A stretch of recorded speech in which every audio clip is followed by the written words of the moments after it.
know you want that hard shit, so bow your head and pray to the music. Underground, mainstream, he got it, whatever your thing is, so tap in and turn up. Tap in and turn up. Tap in and turn up. The Noize Report, let's just in, Lift a couple of shots, roll up your blunts and then rock to all these tracks. You ain't heard shit like this in your life. Vibe while your wolf is not. Bars over 808 drops. Goes right the whip till he slaps on your block and spin it twice. No artillery clapping, let the heaters bang. CJ put respect on it when you speak his name. This where the townless lives, no cap, all facts. Cycle here for the real, fuck them other podcasts. You know you want that hard shit, so bow your head and pray to the music.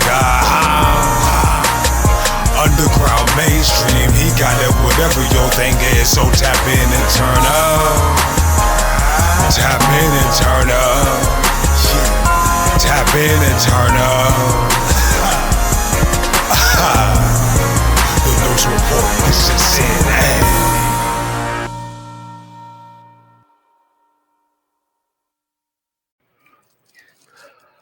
I'm the music god. This is the Noize Report / Racket Bracket. This is the Noize Report. It's going to be a Racket Bracket edition. We did this one before, and for some reason, either the computer was a dick and didn't like it and decided not to save it, or I'm a moron and I hit the wrong button, but it didn't save and it got nuked. So we're going to redo it. New character. Back again for the second time. Yeah. So I had to drag this gentleman back in. This is Mr. Chris Fury. You know him from Blurred's Eye and all the other amazing cool stuff he does. And the man on the wall from Blurred's Eye View, Chris Fury. What's going on, people? Yes.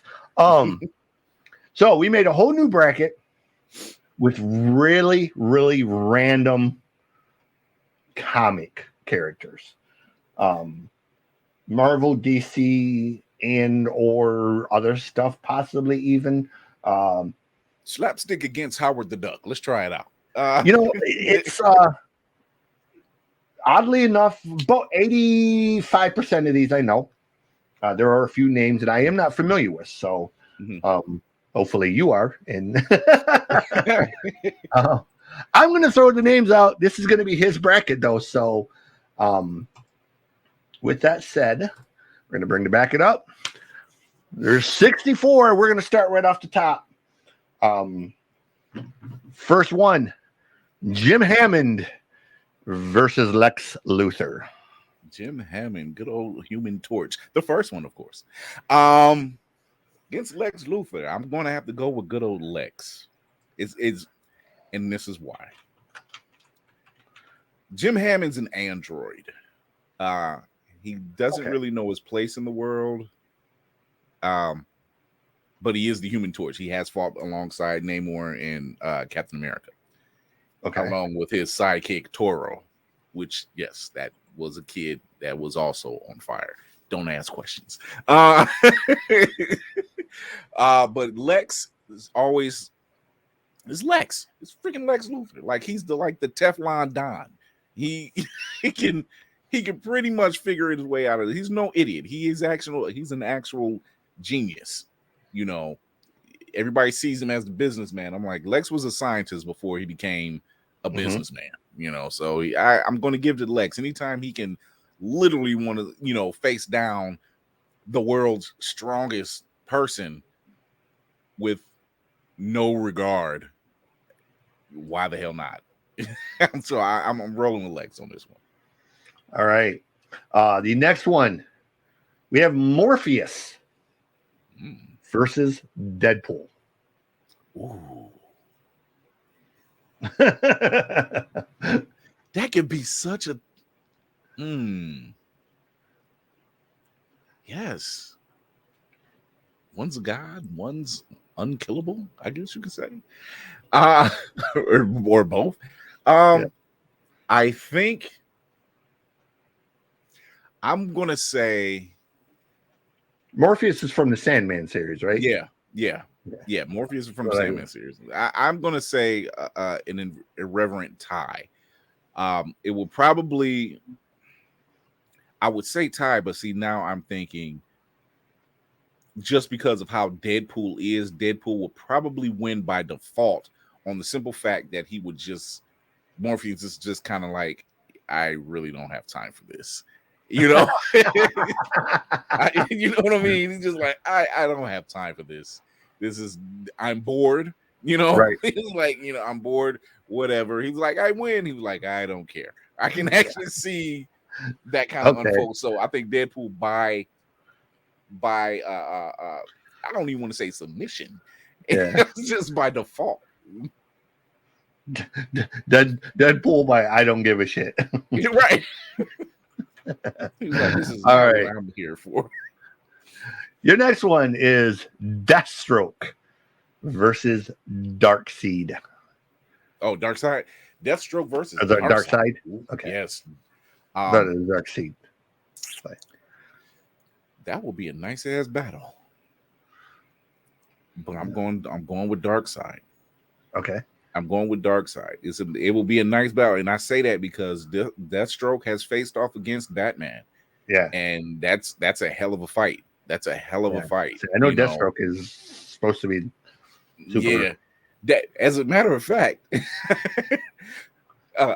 for those who don't know, his name is Slade Wilson, and we just mentioned Deadpool, whose name is Wade Wilson, and they generally have the same power set. Only Deathstroke isn't so much, oh, you chop his arm off and it grows back. It's just more like, he can heal a little bit. It's not like he's a mutant or anything. It's just a formula that's in his body. He can heal a little quicker. He's no mutant healing factor quicker type of healer. Because if Darkseid got his hands on him, it's a wrap. But yeah, I would say Darkseid. Darkseid is always. Let me put it to you like this.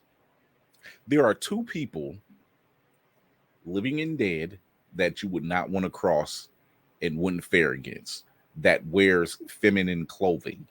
Darkseid is one, because he used to have like this tunic that kind of looked like a skirt. Okay. But he's a badass. And Prince, because let's face it, anytime Prince is in the room, your girl gone. I'm just saying. Right. I can't disagree with that. And in most cases nowadays, even the guy. So who knows? I disagree with that. Your next matchup is Nighthawk versus Atrocytus. Oh, Atrocytus. Yes. Atrocytus. Okay. Yes. Yeah, I am going to butcher these names, I am sure. So Atrocytus. Atrocytus is one of the Red Lanterns. Okay. Nighthawk against. I'm going to say Atrocytus, because him being a Red Lantern, his Green Lanterns use willpower. Red Lanterns use anger, like straight rage, like complete rage. Nighthawk is kind of a armored up Batman. I get is the best way I can put it. Okay. So I will have to go Atrocytus. Okay. Our next matchup is Mockingbird versus 3D Man, or Garrett Jr. basically. Oh, Mockingbird. I'm going Mockingbird. Ex-Shield agent, ex-wife to Clint Barton, aka Hawkeye. Okay. 3D Man is literally he was a triathlete who ended up getting the powers of. He has the strength and speed of 3 men, and since he's an Olympic level athlete, he puts him in a different power set. He's no Cap. He's not at Cap level, but he's like, if he had a different name, he probably in a different look, he'd probably be a major threat. But who's gonna take a guy serious who's wearing half green, half yellow, half red costume or whatever, right? with a name like 3D Man? It doesn't really instill fear of any kind. So, but yeah, I'm going Mockingbird. A known Shield agent and can handle her own. Right. So for this one, if you're wondering, I went to a website. It was a comic character generator. So you just could click it just randomly, and it would give you just a random name. Okay. So as it gave me the name, I just added it to the list. Then I took that list and I randomized it, and I put it on the wheelofnames.org spinny thing, and it came up with these. So if you're wondering how the hell, these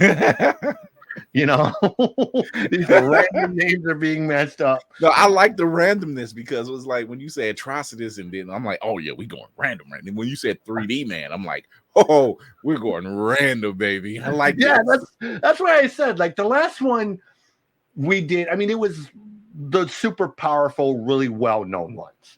Yeah. And this one I was kind of like, okay, I just want to put in some just really random, crazy ass names that, most people wouldn't even think of, which is why when I found that site, and it wasn't like just lists of them. It was literally, you could pick DC or Marvel and then just hit generate, and it would give you the character picture and just a brief bio on them. Then you hit generate again, and it'd give you a different one. Hit generate, it'd give you a different one. So I thought that was really cool that it wasn't. Yeah, I like that. Like I'm looking like some because I know some people who's going to listen to the show and probably watch it will say, "Oh, I know who Darkseid is. I know who Deathstroke is." I'm like, "Whoa, 3D Man." Right. 3D Man, That's what I said. There's a bunch of them on here that I've heard the name but don't know the first thing of, and then there's a few of them that I've never even heard the name. Like, I have no freaking clue who the hell they are, where they come from, what their backstory is. Like, they're just some, and I like that level, because too often do we hear, especially now, especially on the internet, I don't know what the deal is with, Superman fighting Goku, who wins, and it's like, look, we're not having that kind of discussion, because that shit, whatever. It's like they just lose their shit. But I like the randomness of pulling just these, not all of them obscure so far, but just having some obscure character. Like, I know now that there are going to be people who are introduced to the MCU, who will introduce some of these comic characters that I've known about for years, and they will probably say, "Who is Mockingbird?" Right. Like, and they wouldn't know, and it was like they really. And I'm going to have to go back and read on some of these. This next matchup, I'm completely clueless to who both of these characters are. So you can school me on these. Your next matchup is Lockheed versus Zatanna. Lockheed the Dragon is, if you read any comic or any X-Men comics, there's a character by the name of Kitty Pryde. They called her Shadowcat. Her power was she could pretty much walk through solid objects. She has a purple dragon that smokes a cigar that goes by the name of Lockheed. He's actually an alien. And a lot of people for the longest time thought that Lockheed was just the cigar smoking dragon. They didn't know that he could actually speak. He just speaks his alien language. Who was the other one? It was Lockheed and Zatanna. Zatanna is actually the daughter to the magician Zatanna, and he's just world-renowned magician. Think of him like David Copperfield, like that. Zatanna has the ability to do spells, but when she does her spells, she does them backwards. So she'll say, like, tie him up, but she says it in reverse. Like, she's literally, it sounds like she's doing a spell, but she's actually saying the words in reverse. And that's her gift. So Lockheed the Dragon and Zatanna, I will say Zatanna, because Lockheed is just his name. So he's a dragon. He has no other major up flaw or down flaw, other than just being a dragon that smokes cigars. He has an affinity for cigars. And but he's very protective of Kitty Pryde. But yeah, I would have to say Zatanna. A lot of people sleep on Zatanna. She's actually part of Justice League Dark, which is John Constantine, Swamp Thing, Deadman, and they are the occult team, basically. Where the Justice League is like the major villains, big baddies, whatever. Justice League Dark takes care of the supernatural, the occult, the dark side of magics and stuff like that. So like if somebody did a spell on Superman because he has a thing against kryptonite and magic, they go to these people. They like call John Constantine up, call Zatanna up, Right. Call Swamp Thing up, call these people up. Okay. So the next one, you have Raza Ghul versus Mr. Fantastic. Raza Ghul is the leader of the League of Shadows. Right. He has many Lazarus pits around the world because he's lived for centuries. Right. He is a sworn enemy to Batman. However, he sees Batman as the only man who's capable in to have his daughter Talia's hand in marriage. Talia, which leads to Bruce having the worst case of baby mama drama I have ever seen. So that's Raza Ghul's backstory. The other one was Mr. Fantastic. Reed Richards, leader of the Fantastic Four, ultra smart, ultra stretchy, has an affinity to ignore his wife at the weirdest times because he's involved in science. However,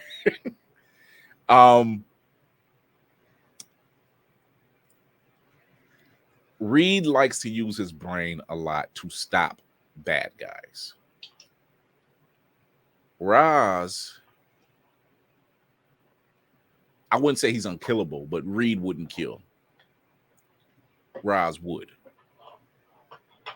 And Raz also has the means and the money and the resources to pretty much like, I'm going to set up this elaborate ass plan and destroy you and your family and everything you hold dear. And then I'm going to take the city that you swore to protect and your building. I'll probably buy your building. I would have to say, if it's strictly one-on-one, it's going to Ross. Strictly one-on-one. Now, if it's one of those situations where, and it probably would play something out like this, Reed's in danger, Sue finds out, Johnny's a hothead, so he's flying straight off the handle anyway. He's striking anything in the way. Ben, who is Reed's best friend, is backing him up regardless. So if it's one of those situations, then yes, I'll probably say the Fantastic Four will get the upper hand. However, that's not the case. This is going to be a 1-on-1, and I'm giving it to Ross. They don't call me the man on the wall for nothing. No, you're good. You're good. Like these are all 1-on-1, just straight up, whatever. So, our next matchup, we have Raven versus Firestorm. Ooh. Raven from Teen Titans. Daughter of Trigon, who was a demon. Firestorm, who shares the mind with a professor or a jock who shares his mind with a professor, or it depends on which version of Firestorm they all is always a double shared mind. But he has the ability to atomically to subatomically rearrange atoms and reconstruct them into something else. He can take a fire hydrant and turn it into a bed of roses. He can take water from said fire hydrant and make it radioactive waste. Pretty cool ability. But he deals with a double-minded aspect because it only works that way because one mind is the jock, the other mind is the professor. And it's always got to be, hey, Ronnie, because that's his name is Ronnie. Mm-hmm. And he's like, hey, Ronnie, you can only change the subatomic structure if you do this. So think of it like that. And this is what makes him that way. So is he battle tested? Of course. But however, Raven, who just literally exudes darkness. She's like Wednesday. She's like Wednesday Addams if Gomez was a demon. You know? Okay. And she, you know, and she has that ability to, you know, even though she holds it back, when she releases it, when she unloads, it's totally different. She's totally different. I'm giving it to Raven. All right. I'm giving it to Raven. You know, Raven once she moving figures on. him out. So yeah, I can see that happening. That's a nice matchup. Your next matchup is the Invisible Woman versus Spider Woman. Susan Richards, wife to Reed Richards, aka Mr. Fantastic, sister to Johnny Storm, aka the Human Torch, the second one. In Spider Woman, Jessica Drew, ex-Shield agent, has the abilities of a spider. However, she can exude pheromones that actually work on men more than anything.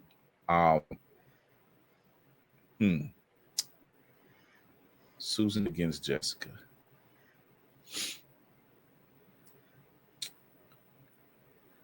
The pheromones would not work on Susan.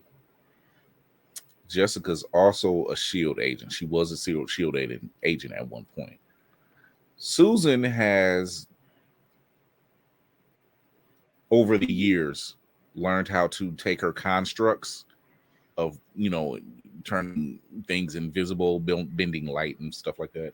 And it really advanced it to the point where she's like, I can literally create an air bubble with your bloodstream, give you a brain aneurysm, heart attack, whatever. So she has, you know, people see invisible, they think, oh, she just turns invisible, uses force fields. Yeah, she can do all of that.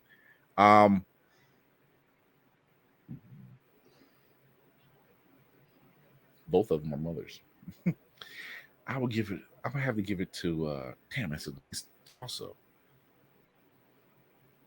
I would have to give it to Sue. I'll give it to Sue on a edge. I'll give it to Susan Richards on Invisible Woman on very, very slight edge. Invisible Woman. Next round. This next one I think is probably pretty obvious, but we'll discuss it anyways. You have Agent X, who I'm completely unfamiliar with, versus Black Adam. Oh, so Agent X. So many of people who don't know, Agent X is, well, he's a mutant. Okay, he's a mutant. He's a mutant, and his ability, his skill set is, well, how do I put it? Here, how do I? I'm really trying to figure out the best way to put it. Regenerative healing factor, chemical resistance, disease immunity, superhuman strength, stamina, agility. He's Deadpool without the crazy and the cancer. Okay, that's what he is. Black Adam is, you know, because the movie's coming out and people want to know. Black Adam is the antithesis to Shazam. He was picked by that same wizard centuries ago that picked Shazam, that picked Billy Batson to be Shazam. This one was picked by, I think his name was Tef, the Black Adam's name.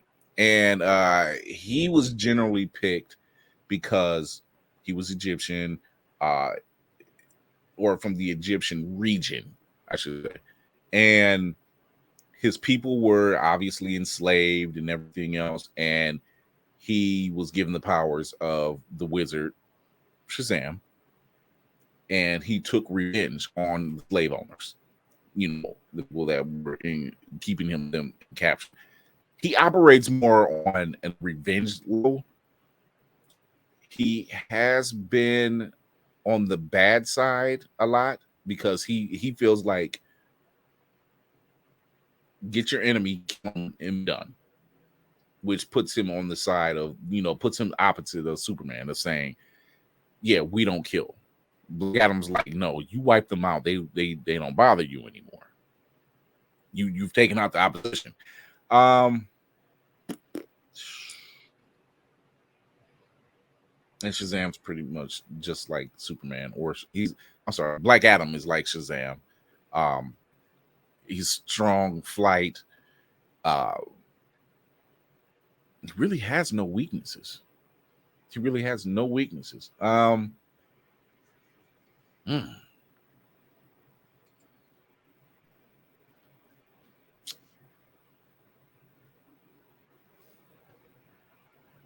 gonna slide it to Black Adam.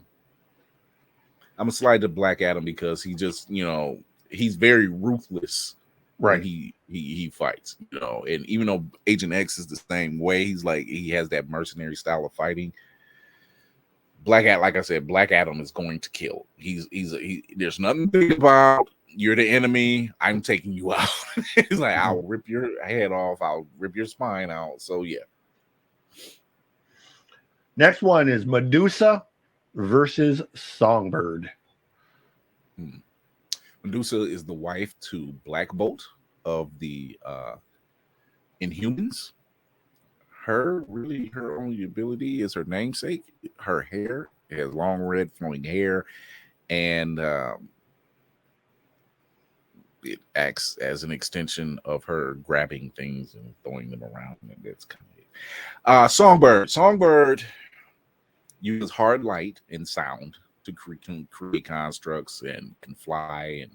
And she was actually on the Thunderbolts at one point, which is the Marvel's version. I like to think of it as the Suicide Squad. The Marvel version of the Suicide Squad. I'm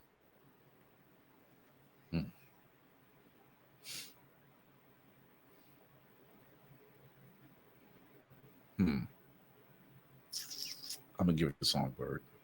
I'll give it to Songbird because even though she and it's not a kill shot neither.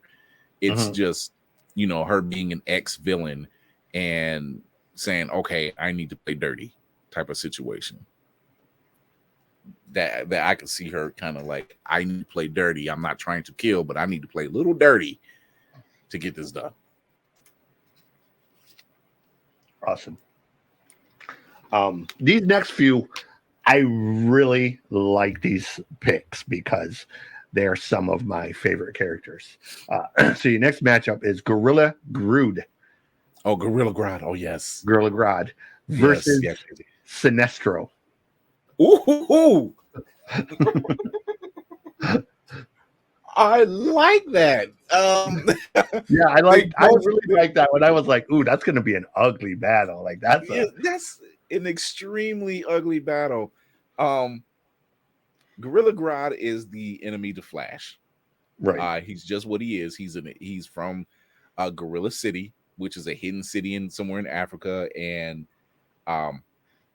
he really hates the Flash. He's extremely smart. And I don't mean like, oh, he's smart for it. No, he's like Lex Luthor smart. Like he's like Lex Luthor. He talks with complete dialect. Like he's not dumb. None of them are from that city. He's just extremely smart. Sinestro, who is part of the Yellow Corps of the Yellow Lanterns, and for those who are listening, the Yellow Lanterns operate off of fear. Grodd doesn't really have fear, right? He, even though he's his intelligence level is off the charts, he's still a fucking gorilla. And he's just like, okay, You know, Right. you He's put your still little looking at. shield up. Yeah, he's Yeah. still looking to smash some shit up. I'll take this out. I'm like, if anything, he's going to create a weapon that will pretty much take care of Sinestro, you know, to keep him incapacitated and Right. take his ring. If he doesn't break his hand doing it, which he probably would. Right. Sinestro's evil. He's about power, and both of them are, because they're both villains anyway. But he's about power and everything. But you know, he's not. I don't want to say human, but him being an alien.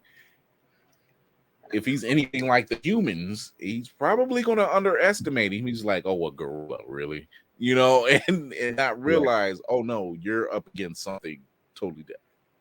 Grodd by edge. Yeah. And then the thought of Grodd, if he does take the ring, the thought of Grodd with the ring. Okay. If I haven't seen it yet, it needs to be done. I need to see that. I need to see Grodd with a yellow ring, because that. Right. The next matchup is Supergirl versus Batman. Oh wow.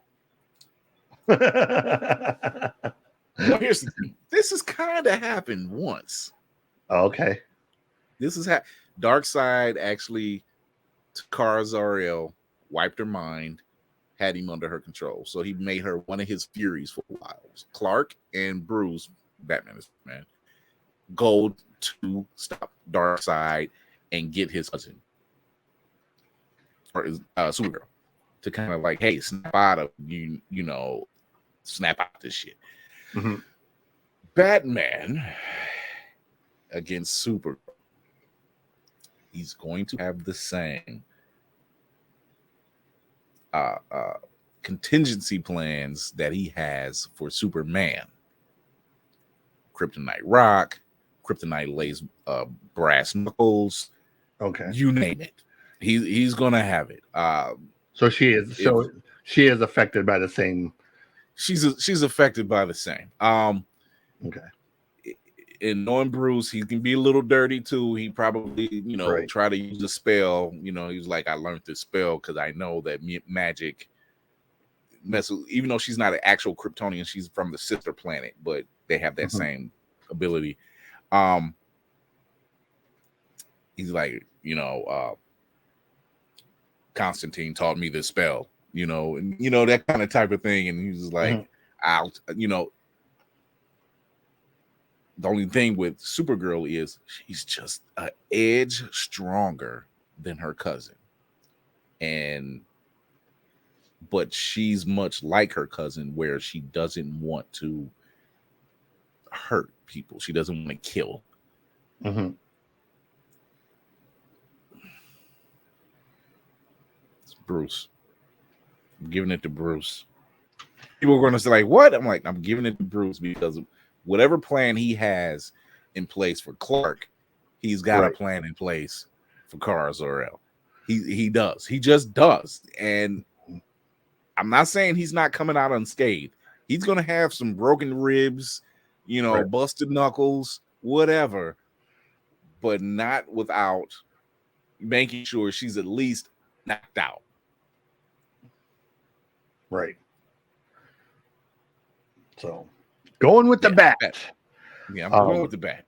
I'm not saying that because I am a fan of the bat. I'm saying, like, the man's thinking that he has thought about this. All right. Your next matchup is Jon Stewart versus Rogue. Jon Stewart, one of my favorite Green Lanterns, voiced by Phil Lamar on the Justice League Unlimited cartoons. Because they just know him as Jon Stewart. They know him as Jon. Like, they don't even call him Green Lantern. They just know him as Jon Stewart. Like, he's the man. Like, his neighborhood knows he's the Green Lantern because he doesn't even wear a mask. Like, it's like, he's the man. He's like Luke Cage. It was like everybody knows who Luke Cage is. Like, you got a problem, go see Luke. You got a problem, go see John. Ex-Marine, or he was a Marine, so he has a lot of fighting skills. Because if anybody that's any kind of ring bearer, in the DC world, like, you know, whether you're green, yellow, red, blue, purple, you have to have a certain imagination, you know, so he can construct weapons. And I don't mean just like weapons, what you see in the military. He can like, okay, I'm going to create this weapon, and it's just boom, boom, boom, and it's just going to be like 10 times worse than what you would actually see to take you out. He has that kind of ability. He has a lot of military training, so he has a willpower. Obviously, he's a Marine. He has some willpower. Who's that match off again? Rogue, one of the mutants from the X-Men, whose ability is strength, flight, and she can literally take your abilities and your memories. And I think it gets somebody against like Rogue.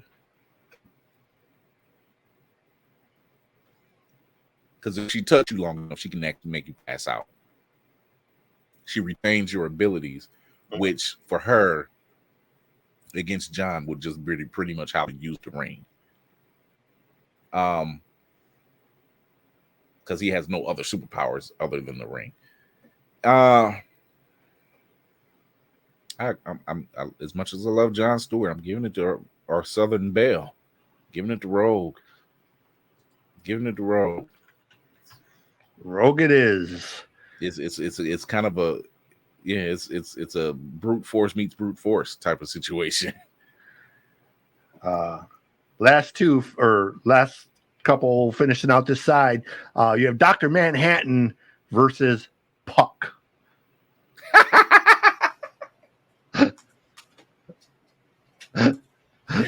Alrighty. Here's the rundown, people. Dr. Manhattan is one of the crew from The Watchmen. He used to be human. This was during the 80s. He used to be human. He walked into an intrinsic field and it tore his body apart. What it did, though, was break his body down to a subatomic structure. He had to reform himself over several weeks' time. However, his humanity was gone. Think of him like a god. He has no understanding of humans. He has no emotion. He can see the past, present, and future in all forms. He can't see past his own demise if it's necessary. He can be from planet Earth to planet Mars within a blink of an eye. And he can pretty much create anything. He's like Firestorm. He can create anything like out of nothing. You know, he can literally create anything out of nothing. He's done that. Puck is a vertically challenged, athletically skilled hero from Alpha Flight, the Canadian team from Wolverine's old days. I believe Puck has some strength. However, I say all that, I digress. It's going to be Dr. Manhattan because against Puck, I'm like, right. He has no chance in hell. And your last one, you have Dr. Fate versus the Martian Manhunter. Yes. Dr. Fate. Dr. Fate in the DC Comics world is literally Doctor Strange in the Marvel universe, Marvel world. Okay. He is he's the champion of justice and right. He's very the helmet speaks to him is the spirit on the blue. And he tends to be trapped in that realm as well. He's also part of Justice League Dark from time to time. Who was his match? Martian Manhunter. Martian Manhunter is also the Martian. He's a Martian. He's a green Martian who has the same abilities as Superman. Strength, laser vision. It's not really heat vision, just his heat vision. There's no other way to put it. Strength, he can actually transform into anything, any creature, any person, anything. Can read minds. And has a fear of fire due to traumatic experience with his family back on Mars. However, that's its only weakness. That and Chocos, which is basically Oreos. He loves Chocos. He can probably eat them things day and night. However, he's just an alien that can read minds. Dr. Fate is not susceptible to having his mind read, especially when he has the helmet on. And I would have to say it's Dr. Fate. It's all in Dr. Fate's hands.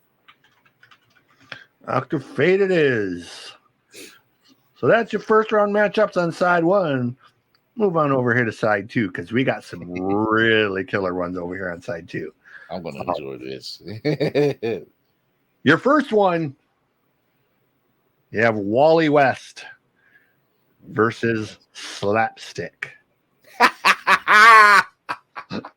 I said the name before we recorded. I said Slapstick before we recorded. I love this. I love it. Wally West is the second Flash. Right. He's the second Flash. So he has the same abilities as the first Flash. He can vibrate through objects. He can run through time. He can, I wouldn't say slow down to me. It's just everything is slow when he's running. Right. Everything is speed based. He's tapped into the speed force, speed centric, whole nine. Think of him like The Mask. Jim Carrey's The Mask. This guy he looks like a clown. He carries a mallet, and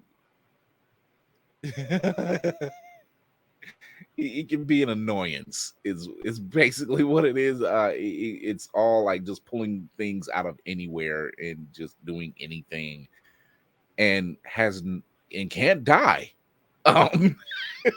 He can't die. I'm giving it to Slapstick because it's such a weird match, but I'm giving it to Slapstick because imagine the Mask just being on the hero team and being annoying. Right. It's that kind of vibe. He's just like, there's no serious vibe with this dude, like, at all. Yeah, I'm not familiar with Slapstick, so I don't know the first thing about it. He's another one of them that kind of popped up, and I was like, okay, as a new one, throw him in, So, next matchup, you have Paladin versus Spectrum, or Paladin. Paladin. The name, I got the name. Hold on. DC Comics. Inspector, you said? Spectrum was the second one. Spectrum. I'm wondering if that's Dr. Spectrum. It sounds like Dr. Spectrum. When I type it in, it says Spectrum versus Captain Marvel. Oh, Spectrum. Okay. Monica Rambeau. Okay. That's Spectrum. Okay. Monica Rambeau. Yep. Yep. Okay. So,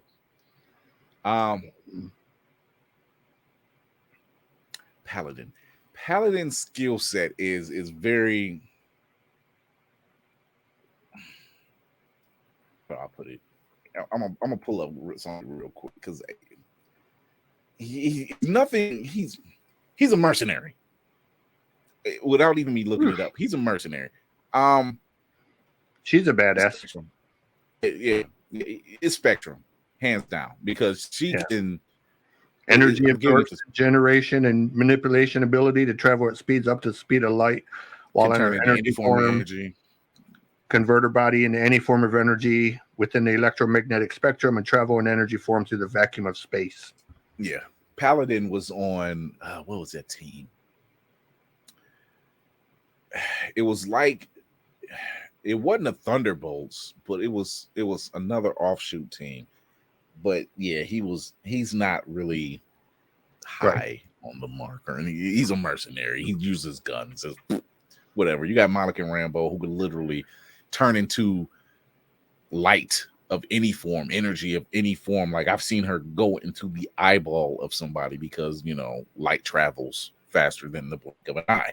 So she's done this. So I'm giving it to Monica. It's Monica. Okay. Next matchup is Nocturne versus Black Canary. Nocturne. Nocturne is the daughter of Nightcrawler. Yes. And in another universe, of course. And she has the same abilities as her father. She looks like her father. She's just blue. She just has long hair. She's a girl. It's Nightcrawler as a girl. That's what it is. It's Nightcrawler as a girl. Against who was it? Black Canary. Black Canary. Black Canary.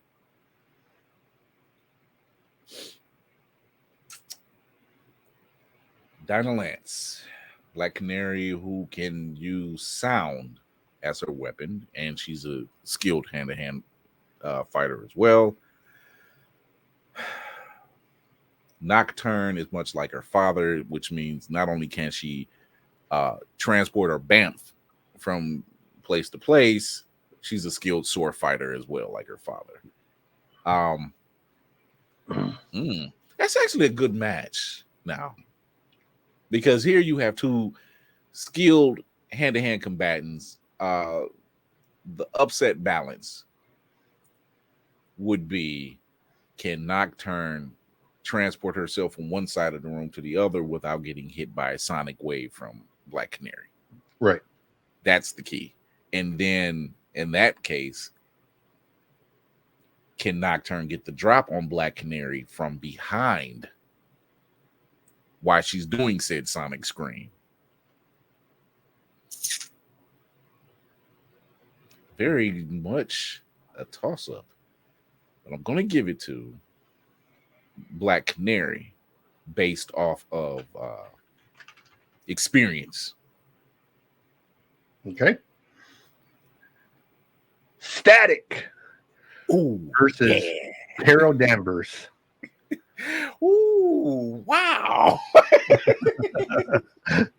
Carol Danvers Static. is Marvel, right? That's a really fun match. Static against Captain Marvel. Captain Marvel. Damn. Okay, right. Yeah. I just say Miss Marvel. Yeah, well, yeah, Miss Marvel. She started out as Miss Marvel. She did start out as Miss Marvel. But she's known as Captain Marvel now. Man. Damn, Static, I love you, brother. But I'm giving it to Captain Marvel because, her skill set is, once again, the energy absorption. She has Kree blood running through her. Like, this woman's flown through space without a suit. Static is still human. It's just electricity based. Until he can master the electricity, much like Black Lightning or even Storm for that matter. Yeah. I'm giving it to Captain Marvel. Miss Carol Danvers. Your next matchup, one of these I'm super familiar with. One of these I know nothing about. But having read just a short excerpt on each, I think it would be a hilarious battle. Okay. It's Nick Fury versus Lockjaw.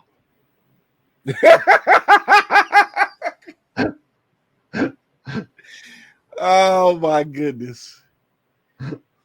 Lockjaw, the lovable giant bulldog from the Inhumans, who's really his own ability is just he can transport people from place to place. He's a transporter. That's what he is. He's a big dog, big giant bulldog. When I say giant, I mean like he's a big bulldog. And then you got Nick Fury, the man on the wall, director of S.H.I.E.L.D., now one of Uatu's, just Uatu's protector of, when I say Uatu, I mean the Watcher. Right. So he has access to tons of information, not just S.H.I.E.L.D. information, but everything now. Oh my god, poor Lockjaw. I get when I read the excerpts on this, I got this sort of scene in my head because obviously with Nick being played by Samuel Jackson, Yeah, I got this picture of them battling and Lockjaw basically touching Nick and transporting him all over the place, and every time he ends up someplace different, Nick is just like, motherfucker, toward me. Where the fuck am I at now? where are we at now? Right. He's in this total Samuel Jackson mode where he's just cussing, and then like Lockjaw is just messing with him at this point, just transporting him from place to place. He's like he's not really hurt him, but just he's not really he's just pissing him off and just upsetting the balance. I mean, it's right. Which out of sheer agitation. I got this movie type of thing in my head, and I was like, I think that would just be such a great scene because Samuel would play it so well, and then they could CGI the, I could see that happening, and then it just in the battle just ends with Nick just sitting down and saying, "Fuck this shit." First the cat, now the dog. I'm just Lockjaw just out of fear, out of sheer just agitation. He's just like, this dog is just keep first the cat, then Lockjaw, almost like Frank the dog from Men in Black. Yes, you know what I'm saying? The thing is, they've done it. They had a live action Inhumans television shows on Disney Plus now, and it was horrible, but everybody loved Lockjaw. There was nothing else about the show, that and Black Bolt. But other than that, nobody else cared about the rest of the show because it sucked. Like the CGI was horrible, and but Lockjaw was the savior of everything between that and Black Bolt. Nobody else cared about nothing else. And it was just like, yeah, you can't blow your whole budget on the dog, So, Right. but I was gonna say it's gonna end at a submission with Nick just saying, "Fuck it, I hate cats and dogs now." And just this is why I don't have a motherfucking pet. Right.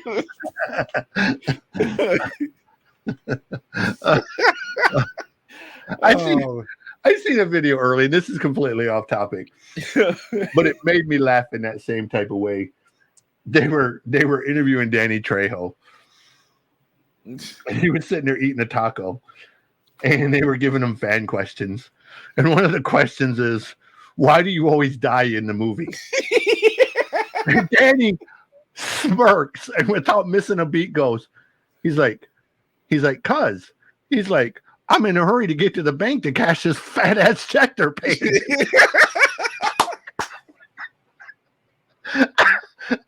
I was just like, it's such a great. And the way Danny said it, it was just like, it's like, "Cuz I'm in a hurry to get to the bank to cash this fat ass check they're paying me."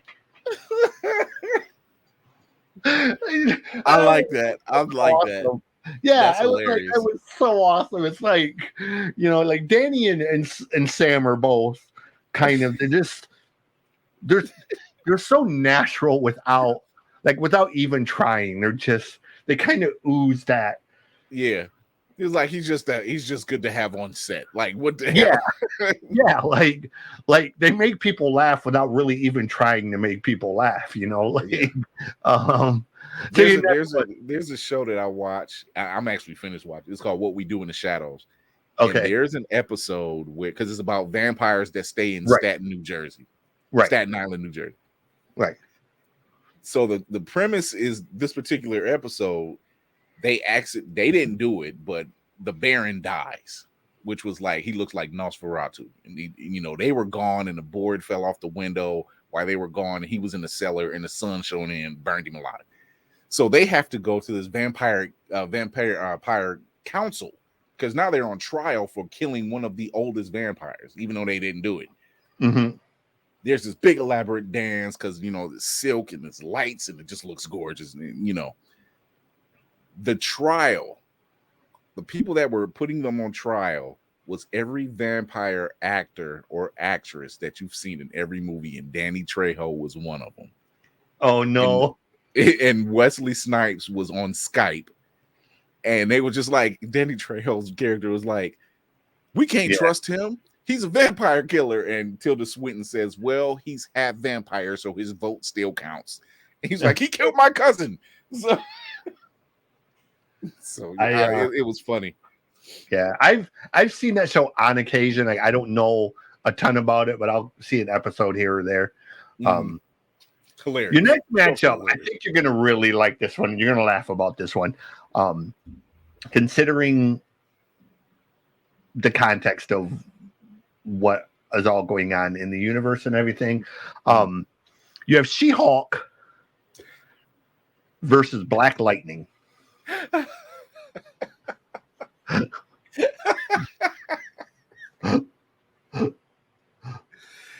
Oh my God. I'm giving it to Jen. because I'm giving it to She-Hulk. And this is why. You know, Black Lightning would try to shock her, and yes, it would just annoy the fuck out of her. Would it hurt? Depends on how far he amps it. Mm-hmm. But knowing She-Hulk and people who are listening to this show, stop bashing She-Hulk. If you're worried about how she is, go read the John Byrne run. Everything they doing on this show is what she does in that book. Don't stop being a bunch of crybabies. Yes, she has slept with at least half of the men in the Marvel universe. No lie. She-Hulk gets around. She's not a hoe. She's not a hoe. She's just independent and she knows what she wants.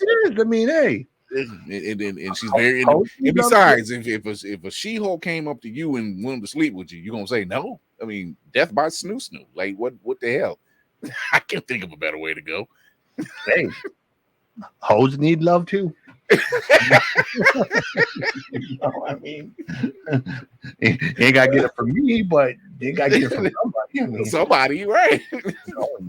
Men being men, always gonna be some man out there willing to like you men are really mad that she was twerking with Megan Thee Stallion. Come on, let's be honest. Your next matchup is War Machine versus Wolfsbane. Ooh. Wolfsbane is part of Excalibur. She's also part of the New Mutants. She was originally part of the New Mutants. She is her namesake. She is Irish, and she turns into a werewolf. She has werewolf abilities, so that's speed, strength, some healing. War Machine is James Rhodey Rhodes, Tony Stark's best friend. And if you've been watching the movies, you know exactly who he is. And we're not talking Terrence Howard. Talk about somebody missing out on the check. But yeah, he has an extreme arsenal at his fingertips. He's actually quite smart. I think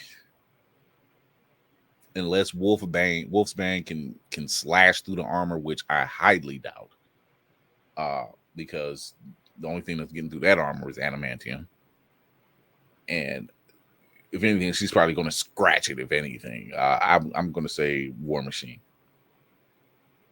Yeah, I'm going to say War Machine. All right. We're to say War Machine. Oh shit! Wait a minute.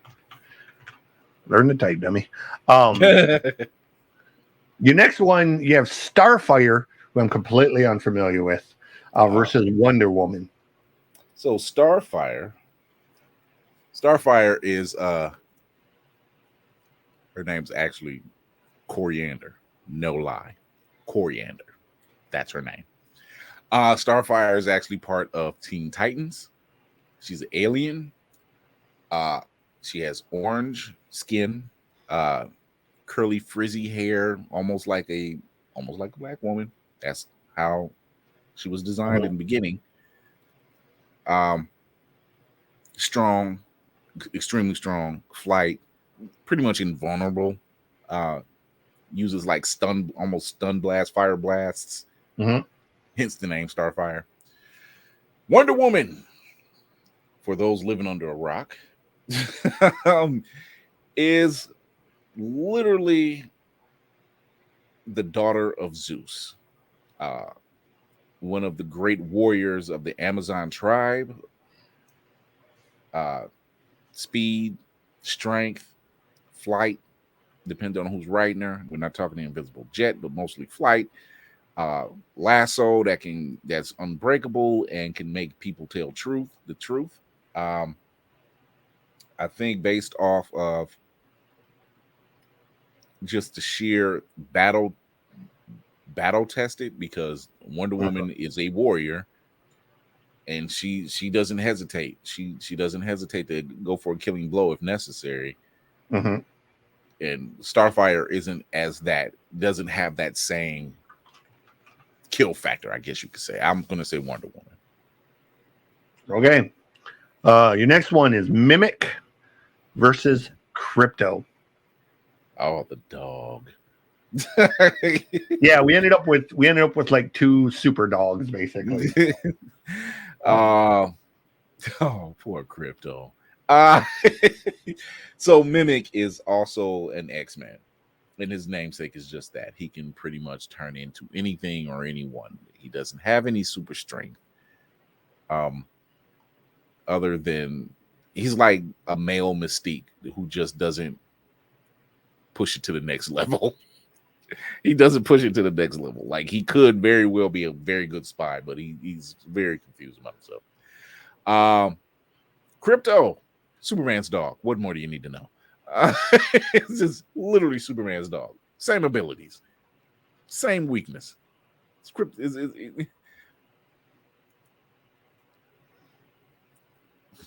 I'm gonna say Crypto because who hasn't had their dog take something playfully and run off, and you can't catch them? And right. So imagine if that was under the hands of a dog with superpowers, and see what happens. Yeah, because Crypto can fly, right? Yep, he can fly. Same abilities as his master. That's what I thought. So, not only can he run like a dog, he's extremely fast. You're not catching this dog. Right. So, your next one is Brainiac versus Spitfire. I shouldn't even have to go into Spitfire. I'm giving this to Brainiac. I'll just flat out. Like Brainiac. This is a extremely super advanced computer from a totally different planet, the same planet as Krypton. He has so many different origin stories, but he is from Krypton, and he's like Ultron. He has designs to take over the world. He takes cities and shrinks them down and uses them like museums. He took Supergirl's world and did the same thing. He's a threat. He can get into everything. I'm gonna say Spitfire doesn't stand a chance. It's nothing to even Brainiac is Brainiac. All right. The next one is Guardian, who I wasn't familiar with, versus Blade. Guardian is that one, the Mohawk Guardian? No, that's not him. Hold on. Guardian. No, that's because I got it here on my phone. Guardian. What do you call it? Guardian. James Jacob Harper, DC. Okay, that Guardian. Nope, Blade. Yep. Yeah, he's it's just a shield and a suit and exceptional hand-to-hand combat, boxing, and other martial arts. Yeah. Gymnast, wears a golden hair, carries a shield, use of customized motorcycle set of video cameras. He's more tech than anything. It's Blade. It's Blade, hands down. He has no superpowers and carries an indestructible shield. So he's He's kind of like the Wish version of Captain America. The Wish version. yeah, it's Blade. It's definitely Blade. I had to think about like which Guardian I was thinking of, but it's Blade. So sounds like Blade would just pick his ass apart. Yeah. You know, motherfucker, what are you doing? Just like in that first Blade, motherfucker, what are you doing? Another crazy matchup was one I hadn't heard of. You have Aquaman versus Ragman. Ooh. I don't know anything about Ragman other than his picture looks like really kind of creepy as shit. It's going to be Aquaman, you know, and it's not for those who are going to listen to the show or even watch it. People always think of Aquaman and they think he talks to fish. It's not just that. Like he's really a badass, and I'm not saying that because Jason Momoa plays him. Like if you actually read an Aquaman book, like he's really a badass. You know, it's the cartoons that made him more of a joke. Except for the Superman cartoon during the Batman animated series days, in Justice League. I'm going to say Aquaman because Aquaman is extremely strong. He has a lot of skill sets. Ragman is more of it's more mystic type stuff. You know, it's just going to be Aquaman. I in my opinion, I'm saying Aquaman. Next one, you have Hawkman versus Doomsday. Damn. And I say that because I've seen it's Doomsday. I'm saying Doomsday, but I've seen Doomsday put paws on that dude before. Shit, he damn near killed him. I was gonna say Hawkman against because he's a warrior. He's a warrior, right. But no, this is Doomsday we're talking about. You're talking about somebody who's faced off with Superman and damn near didn't go down. Like it took a killing blow from Superman. Like I got to give it all I got and drop dead type blow. Hawkman could never. That's Hawkman could never. You have next one. You have Machine Man versus Tigra. Oh. So Tigra is actually one of the Avengers. Her namesake is just what she is. She looks like she walks around in a bikini. Yeah. Hold your horses, gentlemen and women. She walks around in a bikini. She looks like a female tiger. Right. She has every bit of those abilities, senses, strength. She, you know, despite her size, she is actually kind of strong. Machine Man, he's a robot. He's a robot that creates robots. That could be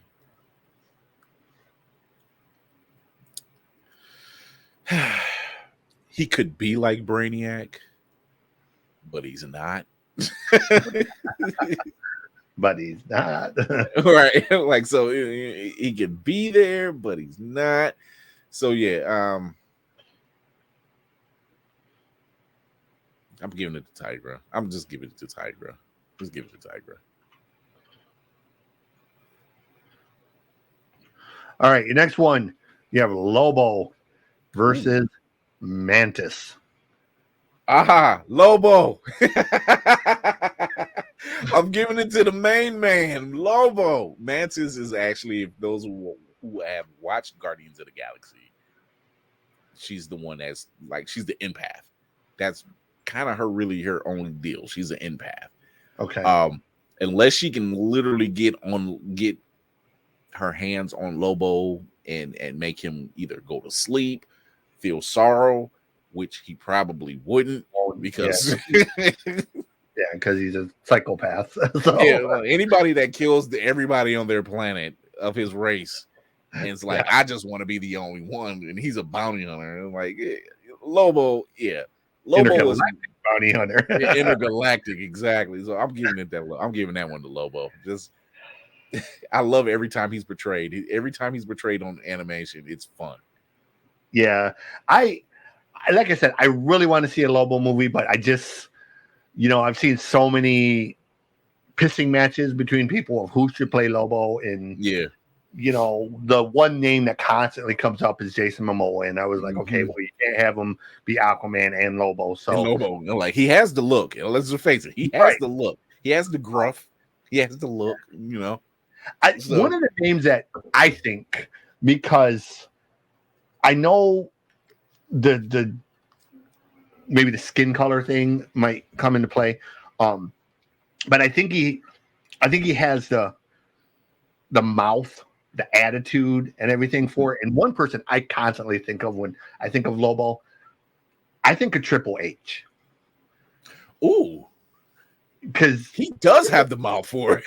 Yeah, that's what I'm saying. Yeah. He's got that attitude and that ability to really just embody that type of character. Mm-hmm. He doesn't necessarily look like Lobo per se, but I think with a little bit of tweaking, he probably could. Now, somebody get a fan art going on that. I want to see that now.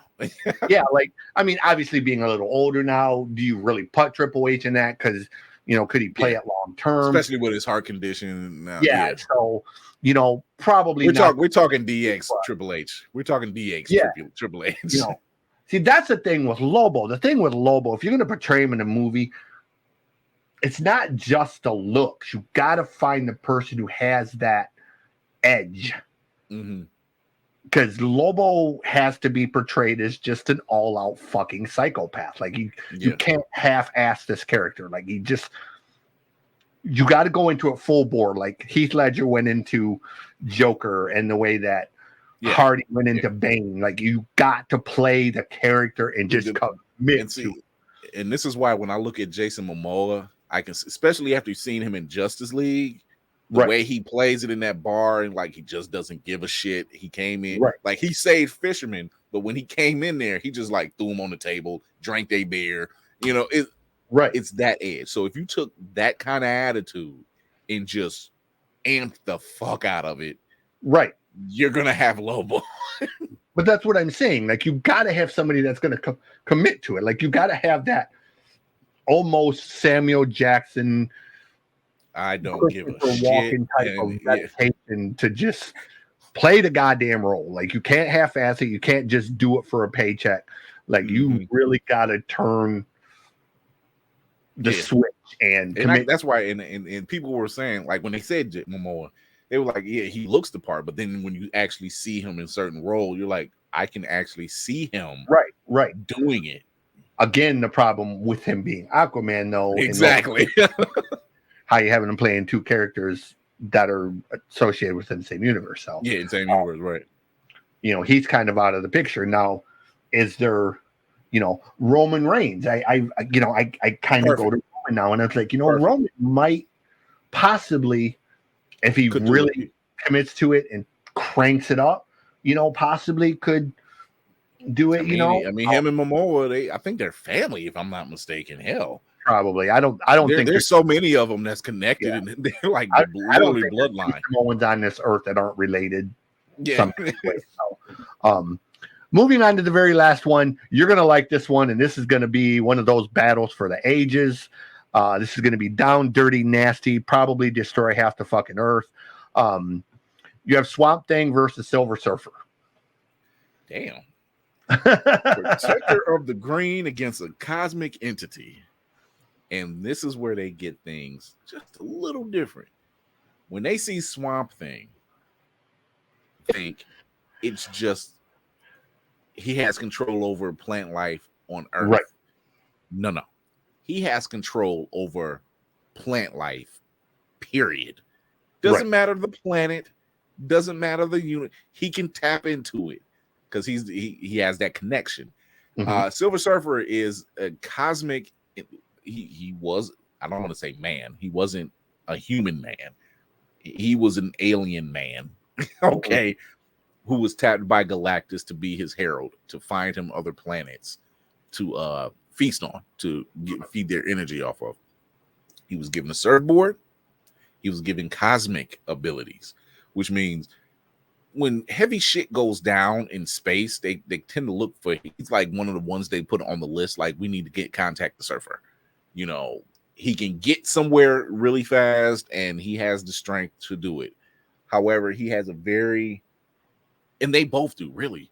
They have a both altruistic attitude towards a lot of stuff. Like, to the point where they would be, like you said, a battle for the ages, where they will be battling to the point that eventually they're going to stop and say, why are we fighting each other again? But because that's their attitude, that's what they have. But without that, if you take out that point of the understanding or lack of understanding, yeah, that's a battle. Like, there is no, I'm going to wipe him out, or I'm a, like Surfer saying, I'm going to give him a one quick blast, because this is like, you really can't destroy Swamp Thing. You know, they're like, you burn up the body. It's like Groot. You burn up the body, but let it be one splinter, you know, left. Like, it's Groot. Like, throw it in the ground. Let him figure it out. You know, as long as he's connected to the green, to any kind of plant life, like, there's, he grows back. He comes back.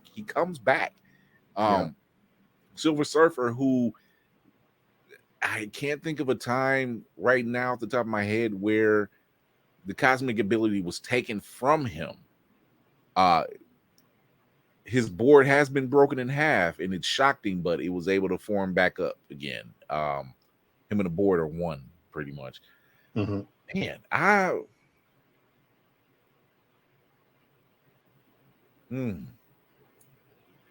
damn, I know this one had me thinking a lot. Like, it's one of them things where you like, okay, Surfer thinks he destroyed Swamp Thing and he flies off, but then there's plant life still. There's just an iota, just a bit, and it could be on any planet. It can be anywhere. It can be anywhere, literally anywhere. There's plant life all around you. Whew.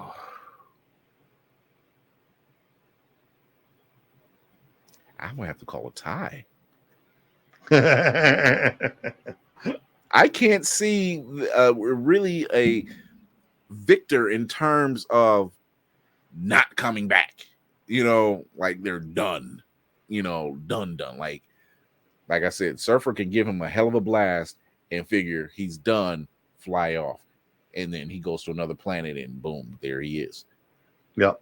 Or in Swamp Thing could be like, I'm fighting him with everything I got, and I can even overwhelm him, and to the point where I choke him out, possibly take a vine through the chest.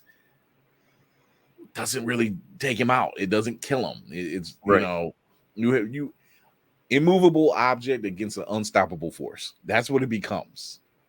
It's a good battle. It's a a damn good. It's a battle. I mean, I've seen Batman and Captain America battle it out to the point where they just like, look, we can take this on for hours.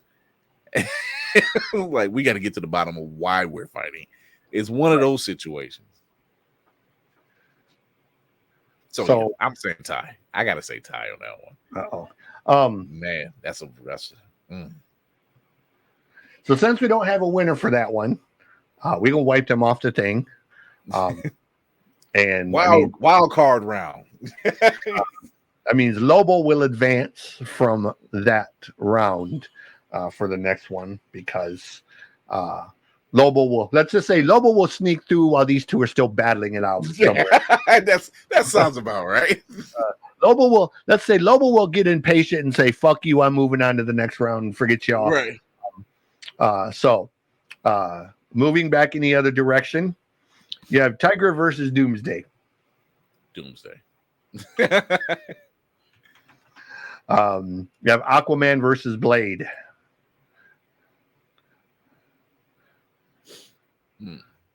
That's a good battle. I'm trying to see how that would end. Both of them strong. Both of them strong as shit.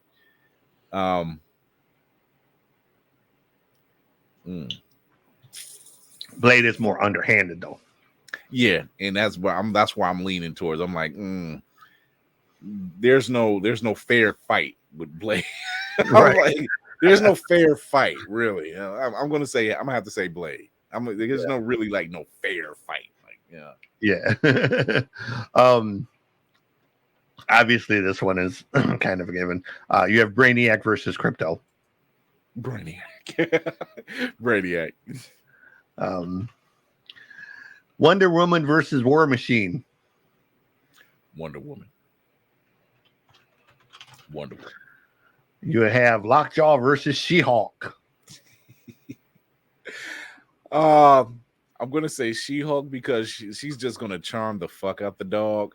Yeah. Like she's gonna charm the fuck out of Lockjaw, and he's just gonna melt like butter in her hands. She-Hulk's taking that one. Yeah.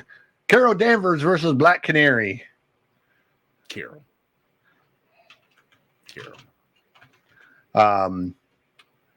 Spectrum versus Slapstick.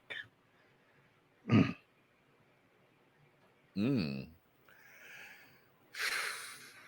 wonder if he would get by on aggravation. I'm gonna just say Monica. I'm gonna say Monica on this one. I'm gonna say Monica. He's like, I got through 2 rounds on aggravation. Nah, buddy, I think you might want to. Moving over to the other side, you have Lex Luthor versus Deadpool. Lex Luthor, not Lex Luger. I'm going to say Lex because he's even worked with Joker and just kind of like had a contingency plan, like whatever. He's like he's using Deadpool for other means. He's like, yeah, okay, yeah, whatever, you know. Darkseid. If anything, he wants to put him in the. He's like, you seem to heal back from that. I'd like to know how that works. Next one, you have Darkseid versus Atrocytus. Oh, Atrocytus. Atrocytus. Darkseid, yeah, Darkseid. Darkseid will wipe the floor with him. Mockingbird versus Zatanna. Mockingbird. Yeah, Zatanna. The spells. It's the spells. It's the magic. So Zatanna. Raza Ghul versus Raven. Raz. That's Raz. Whether she unloads or not, it's just like, yeah, dump him in the Lazarus pit. He'll be back. Visible Woman versus Black Adam. Black Adam. He'll call enough lightning. There's not a force field. He will keep striking and throwing lightning at her until she collapses. Songbird versus Gorilla Grodd. Shit. You have Batman versus Rogue.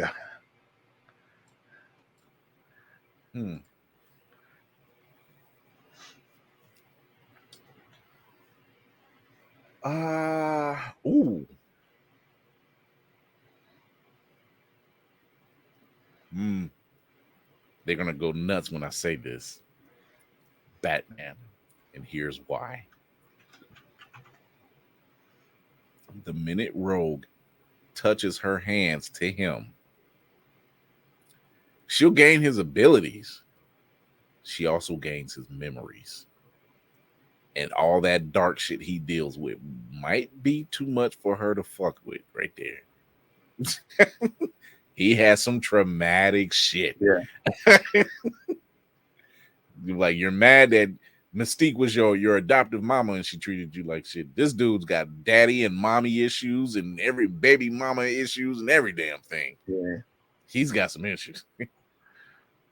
Last one, you have Dr. Manhattan versus Dr. Fate. Battle of the Doctors. This has happened. This is so fun.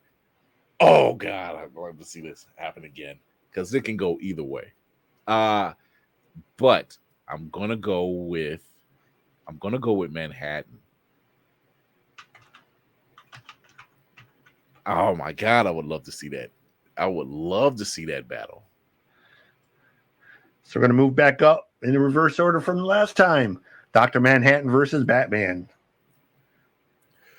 They faced off because they're in 2 different universes, but they faced off. I can't remember how did that one end. That was the series that took forever to come out. I had to stop getting it. I don't think Bruce can figure his way out of this one. He can try. He'll damn sure try. But I'm gonna say Dr. Manhattan. He'll damn sure try to figure his way out. I'm not denying that. You have Grodd versus Black Adam. Black Adam. Ooh. Just because that's a sheer brute force battle. Yeah. Right there. That's just sheer brute force battle. And I'm giving that to Black Adam. You have Zatanna versus Raza Ghul.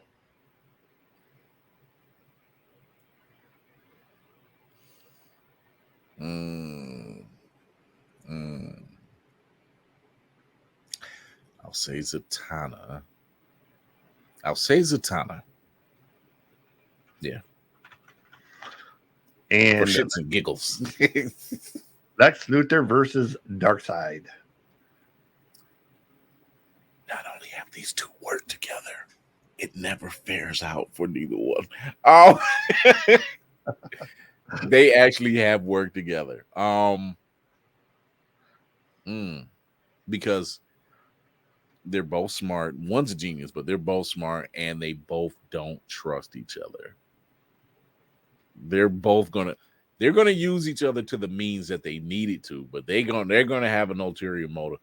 I'm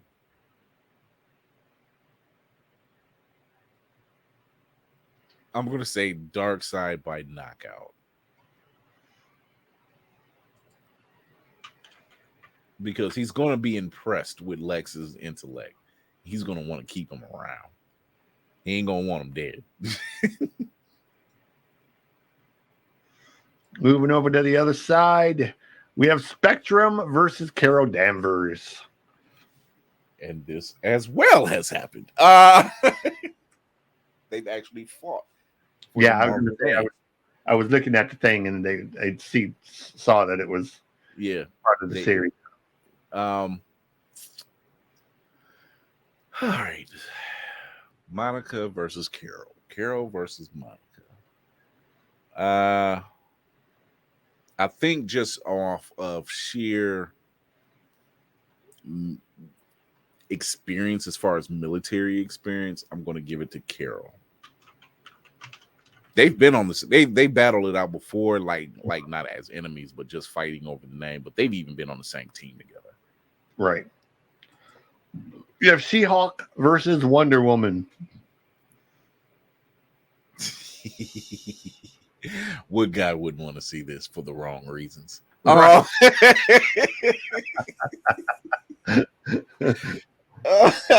Lesbian death match. Like, this is one of them situations where they're like, "Who'd you bet your money on?" I'm like, "Look, I don't care. I'm just glad to be here." I'm like, right. Oh man, I'm just glad to watch. Oh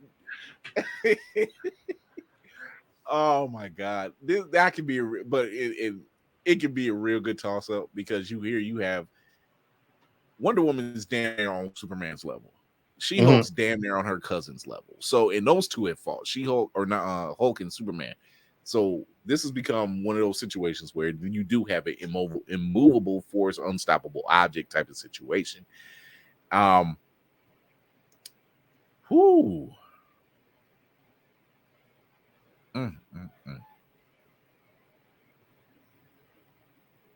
Damn, it could go either way. I'll say Diana. It can go either way. Yeah. It really can go either way.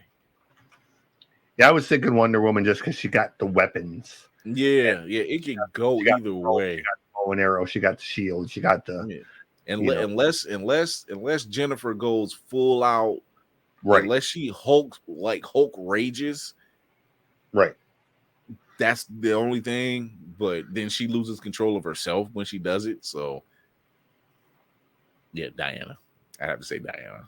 Brainiac versus Blade. Intellect against nastiness. Yeah. I'm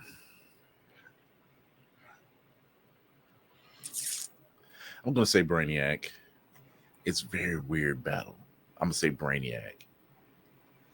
Because Blade wouldn't be like, oh, I know a computer virus that can take him out. That's like he's like, look, man, where's the vamps at?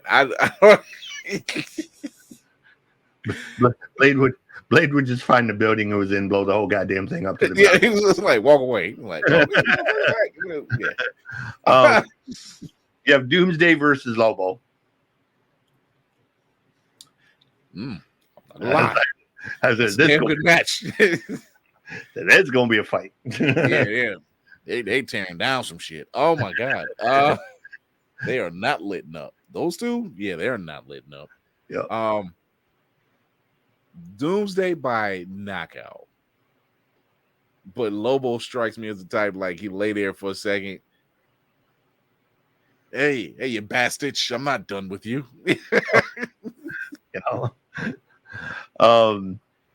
Going in the reverse order again, Doomsday versus Brainiac.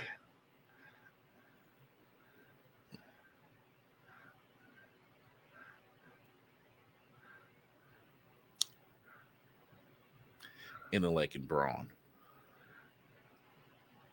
And I'm sure that Brainiac has a way to contain him because they're both from the same planet. Yeah. I'm gonna say Brainiac. Off just I'm like, it's you again. I know I've had you held down before. Let's tie you down again. You have Wonder Woman versus Carol Danvers. Once again, damn good battle.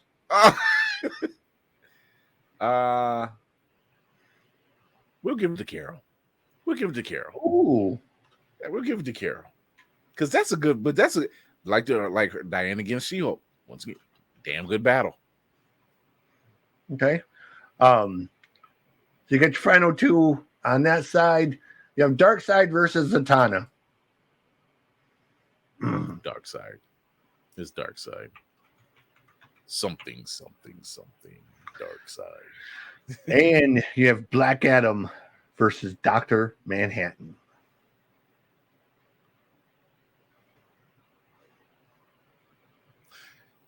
Dr. Manhattan. Because Black Adam isn't known for, I don't want to say it's intellect, but it's just kind of like, what can touch you, Dr. Manhattan? Like lightning. He's like, lightning. This is lightning. I can turn this into a river of water. I can turn this into a radioactive spear and pass it through your heart. I can just transport you to Mars or into space, or I can take the vacuum of space out where you can't breathe. Just out of curiosity, Dr. Manhattan. So you have Darkseid versus Dr. Manhattan. Woo! Bada boom, bada bing. This is gonna be fun because this isn't gonna be one of those knockdown drag out fights. It's more or less curiosity on both halves. Darkseid he never strikes first. Number one, he's very has a military like mind. He's gonna see what you got first. Once he sees that, if he's interested, he's like, I might have a way to use this to my advantage. I might have a way to use him to my advantage. Imagine if I had a weapon like that in my arsenal.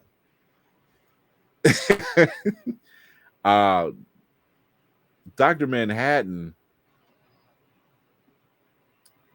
would more or less, once again, out of curiosity, this being seems to be illogical in his thought processes. He hasn't made a move. I'd like to know what he's thinking. Once again, won't strike first. It's more of a stare off at first.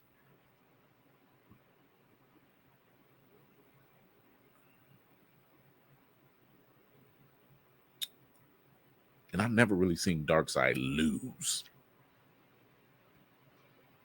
I've never seen Dr. Manhattan actually lose. It's kind of like an open-ended thing. I'm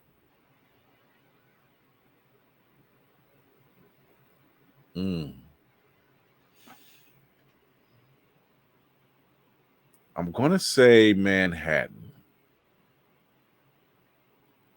He will probably do something to Apocalypse, change the structure of the planet. Manhattan. Dr. Manhattan in the finals. Yeah, Manhattan. On the other side, you have Carol Danvers versus the Brainiac.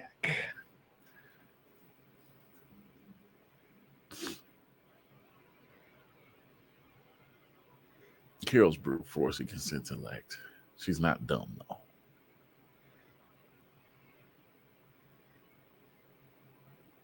And the extent of her abilities have never really been, I don't even think they've been pushed. She's turned binary.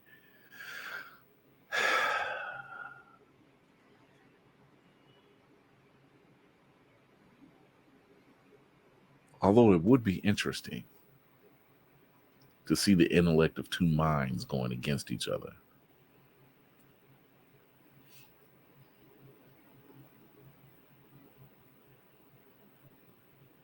I'm going to say Brainiac. Okay. I'm going to say Brainiac because I want to see him face off with Manhattan. That's an intellectual war. So for your finals, you have Brainiac versus Dr. Manhattan. This is, if you thought Darkseid would want to use that, Brainiac would want to keep him as a trophy. He wants to know how he works. He wants to know how his mind works.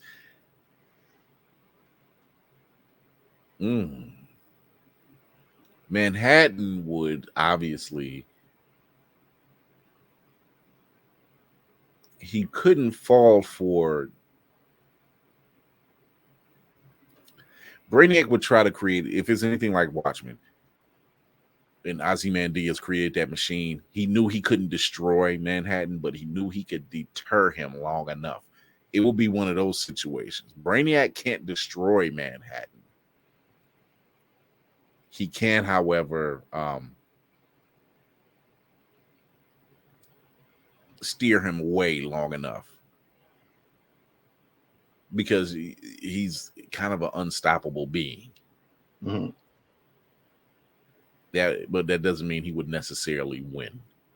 Because, you know, even in Watchmen, Ozymandias is like, I can create the same machine that created Dr. Manhattan. It won't destroy him. It's going to take him a minute to reform himself.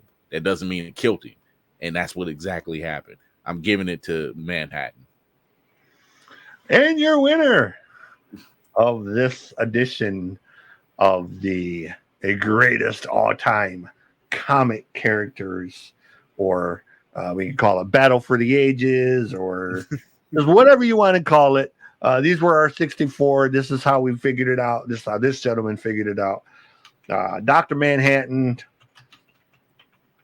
is your winner, your sole survivor by pure brute force and whatnot.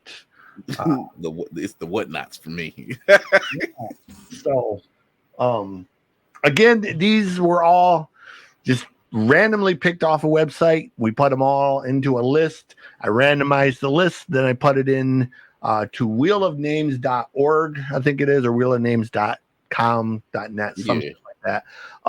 Just look up Wheel of Names, throw it up in there. You spin like Wheel of Fortune.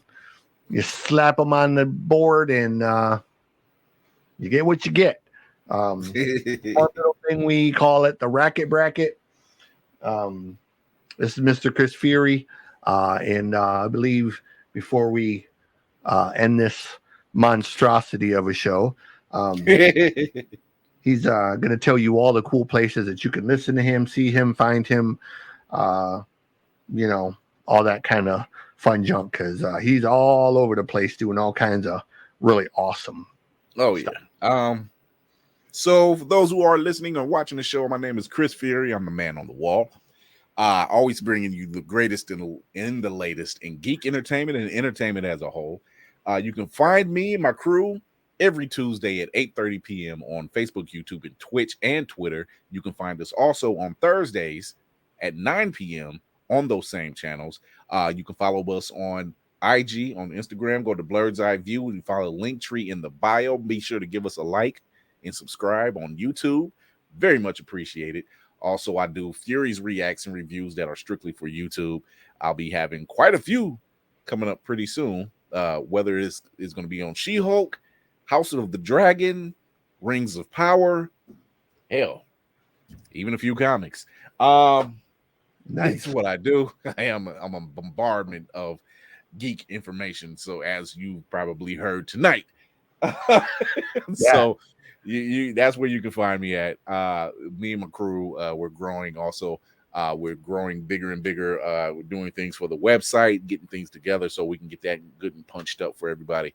But yeah, that's where you can find me. You can also listen to us on the iHeartRadio, Apple Podcasts, Google Podcasts, Spotify, anywhere you listen to your podcast, you can find us.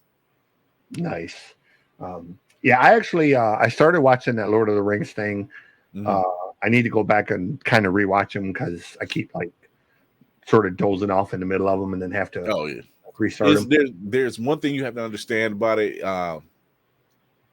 because I haven't read all the Lord of the Rings books.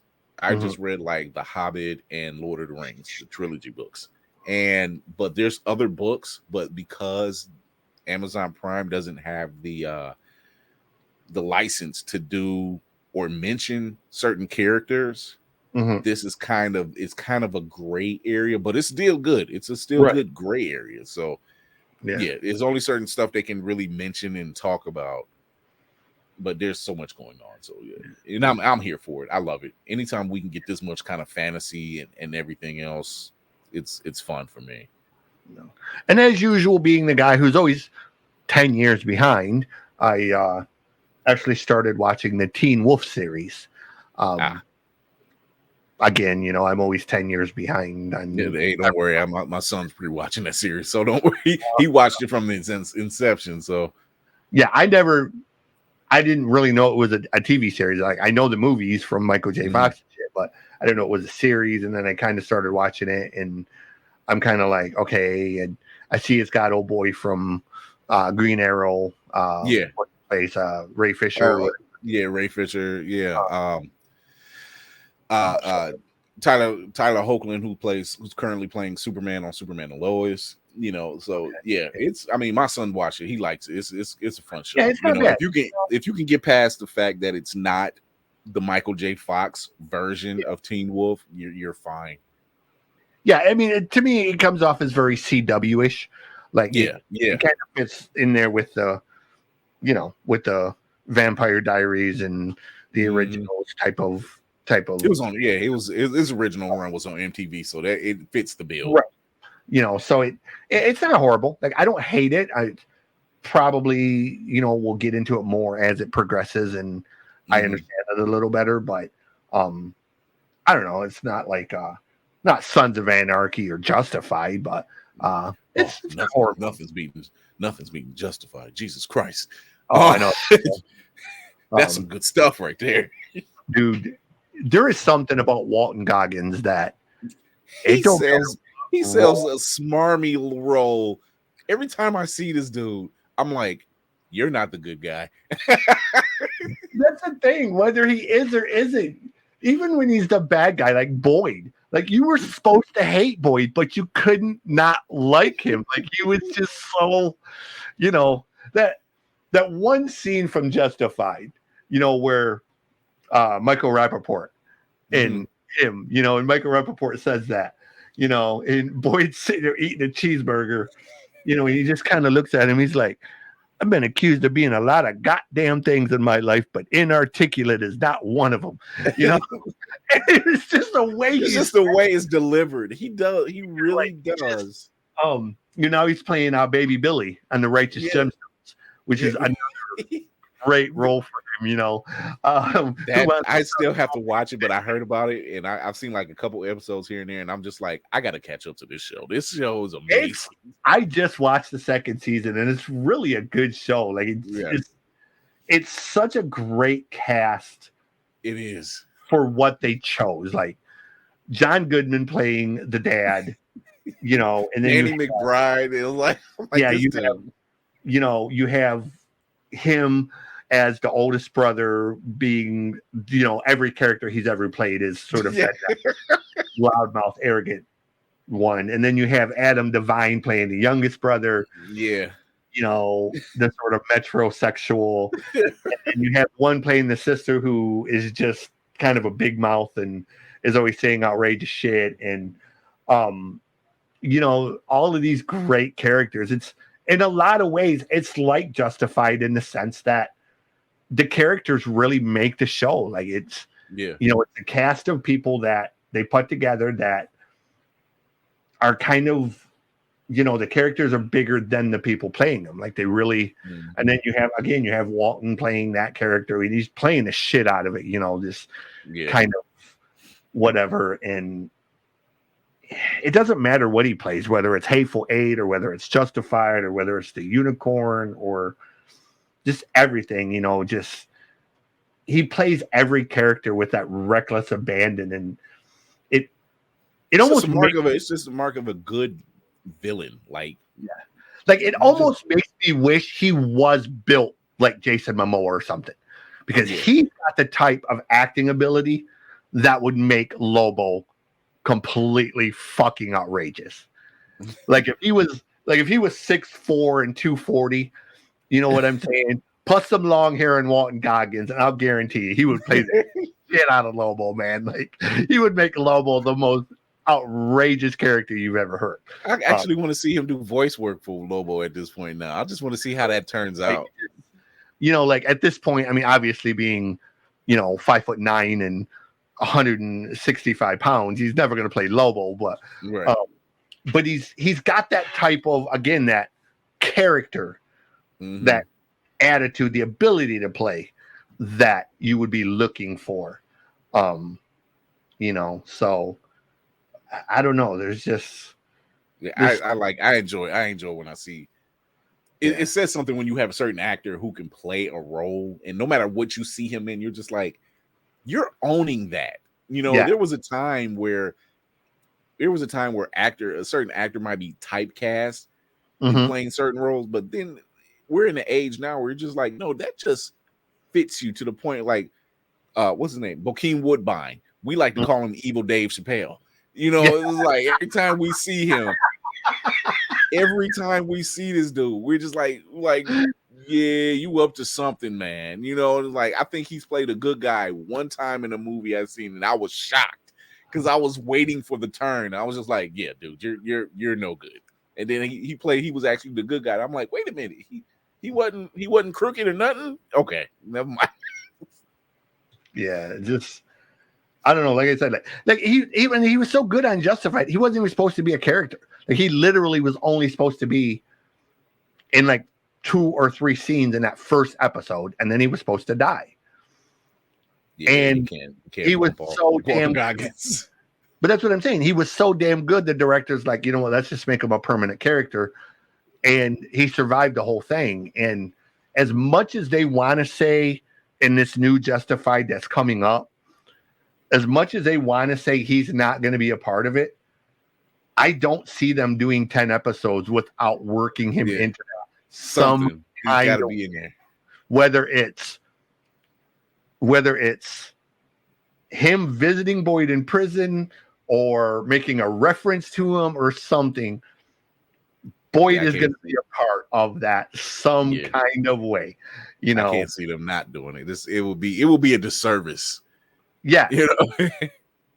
Yeah, because it didn't say in the other series, it didn't say that he got life without parole or anything like that. And it's been what, 10, 12, 15 years. So, Yeah. you know, Man, I mean, it's been really long. Yeah.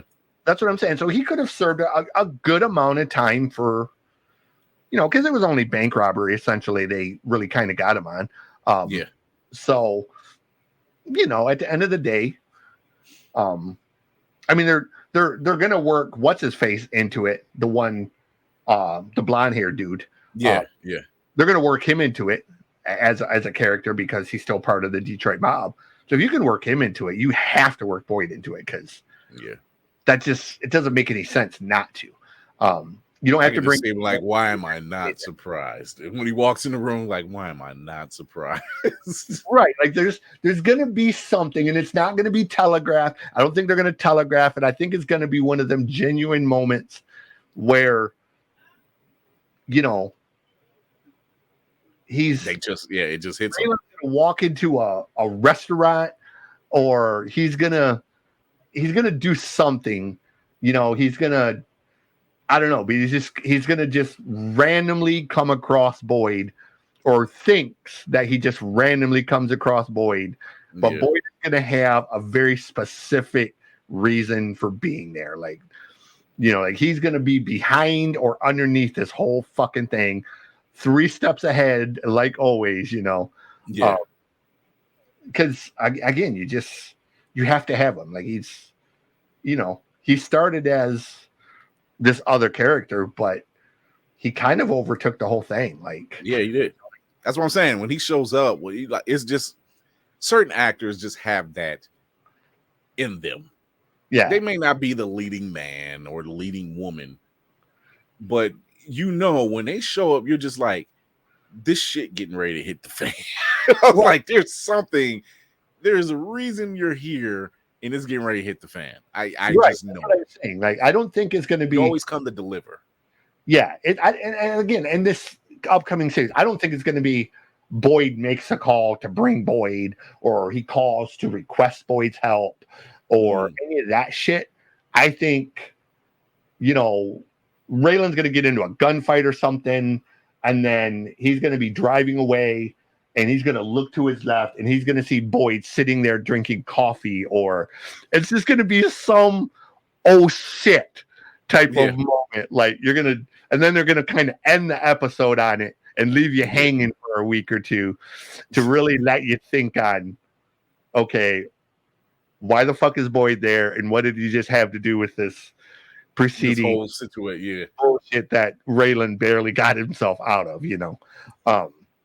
You know, or Raylan's gonna get shot or something and really need help, and Boyd's gonna be the one to, you know, proverbially save his ass, save him, and you know, Raylan's gonna be, what the fuck are you doing here? And Boyd's like, I've been following you, blah blah blah. It's gonna be some kind of really crazy situation. It's not gonna be telegraphed. You're not gonna see it coming, you know. And I think they're gonna work really hard to hide it and keep it under wraps as much as possible so that it doesn't get out. Because I think they really want it to be that kind of aha moment. So, because truthfully, if you look at the characters in this thing, you kind of need him. Like, other than Oliphant, there's not a lot of big names attached to this series. So, it's not like Justified where you had a lot of names. You know, and I'm kind of hoping we see what's her face too, the Black Marshal, the female one. I hope we see her, because I really liked her. Like, she started out kind of standoffish, but she ended up being just a really great character. You know, that, you know, so anyway, this is Mr. Fury. We're going to wrap this up. This is the Noize Report. You see the thing. This is what we do. Until next time, we're going that way. Yep. See you.